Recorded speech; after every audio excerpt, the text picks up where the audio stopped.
चौथी बार वज़ीर आज़म बनने के मुतमनी ने मंशूर ही नहीं दिया है बिलावल भुट्टो की नून लीग को एक बार फिर से ललकार।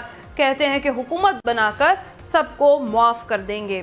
क्या कहेंगे नसीर वागा साहब, जिस तरह से एक बार फिर से ललकारा है chairman People's Party Bilawal Bhutto Zardari ने, कोई चमत्कार दिखा पाएगी पीपल्स पार्टी इंतखाबात में?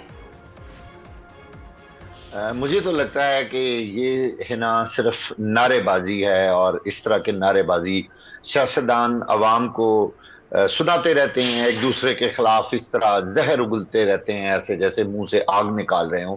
अच्छा, मैं हैरान हूं कि कभी किसी सियासतदान ने दूसरे के बारे में कोई अच्छी बात की हो, कोई पॉजिटिव बात की हो, जिसको लोग सुनकर खुश हों कि यार हम एक मुल्क में रहते हैं, हम एक जैसे लोग हैं। तो अच्छा, हाँ, मैं उधर ही आ रहा था ना कि जब साथ होते हैं। हाँ।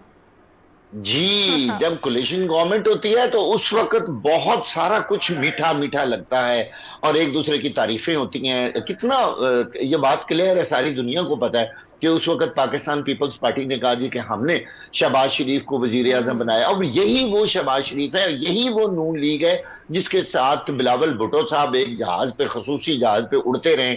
अब वो अवाम कोई उनसे सवाल पूछेगी ना कि आप जरा ये बताइए कि उस वक्त तो ये कड़वे नहीं थे ना, अब आपको कड़वे लग रहे हैं, अब आप कहते हैं कि जी उनका मंशूर नहीं है।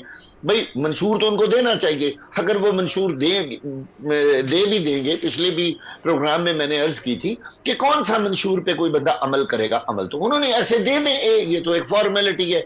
मंशूर कौन पड़ता है, लोगों को तो पता ही क्यों नहीं कि जी कोई 3,000 नौकरियां देगा, कोई 50,000 देगा, कोई 20 लाख घर दे देगा, कोई हॉस्पिटल। अच्छा देखें, कोई बात ऐसी करें यार जिसको अवाम सुनकर खुश हो। आप आने वाले वक्त में अपनी एक अच्छी प्लानिंग दें जो कि क्रेडिबल हो, जिस पे लोग यकीन करें।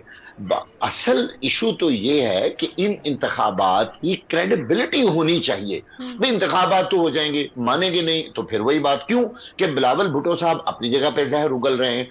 लेकिन एक बात है, मुस्लिम लीग नून पीपल्स पार्टी के बारे बिल्कुल खामोश है। मुझे ये पता चला है कि वो पीपल्स पार्टी को वेट ही नहीं दे रहा है। मुझे उनके 3-4 लोगों ने कहा जी हमें जरूरत ही नहीं है उनके बारे में, जवाब नहीं देना है इनको। जी जवाब ही नहीं देना। अच्छा, मैंने उनसे पूछा कि क्यों नहीं जवाब देना, उन्होंने कहा जी कि हम उनको वेट ही नहीं देते। यानी हमारा जिस पार्टी से मुकाबला था वो पार्टी तो आउट हो गई। तो पाकिस्तान पीपल्स पार्टी को मैं आपको सही बताऊं कि वो अपना मद्दे मुकाबले, पंजाब में तो खास तौर पर नून लीग उनको अपना मद्दे मुकाबले ही नहीं समझ रही, यानी इस काबिल भी नहीं समझ रहे कि उनके खिलाफ कोई सियासी बयानबाजी की जाए और कोई इस तरह का गर्मा गर्मी का माहौल पैदा किया जाए।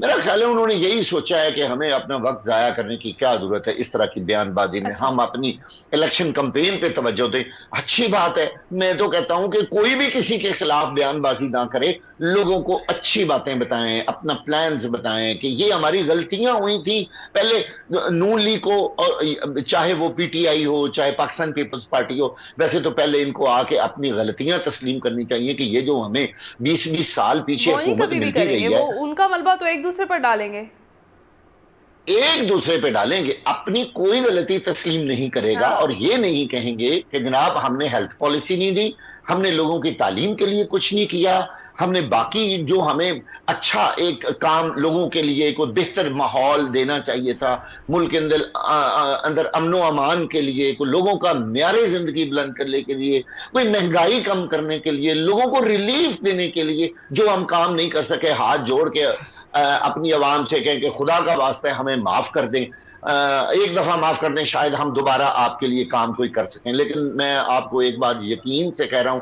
लोगों में हिना आदिल इतनी अवेयरनेस आ चुकी है कि मैं कुछ लोगों से मिला हूं, मैं तो उनकी बातें सुन के हैरान हो गया हूं। हर बंदा कहता है जी सियासतदान फलाने हमें क्या दिया, फलाने हमें क्या दिया। अगर सियासतदानों के जहन में ये बात है ना कि अब वोटर जो है वो भोला भाला है, वोटर अब भोला भाला कोई नहीं रहा, वोटर बहुत अक्लमंद हो गया है और वो बड़ा उसका कॉन्शियस है, वो हर चीज के बारे, उसको अपने मुल्क के बारे पता है, उसको अपनी कौम के बारे पता है, उसको अब अपने राइट्स के बारे पता है। और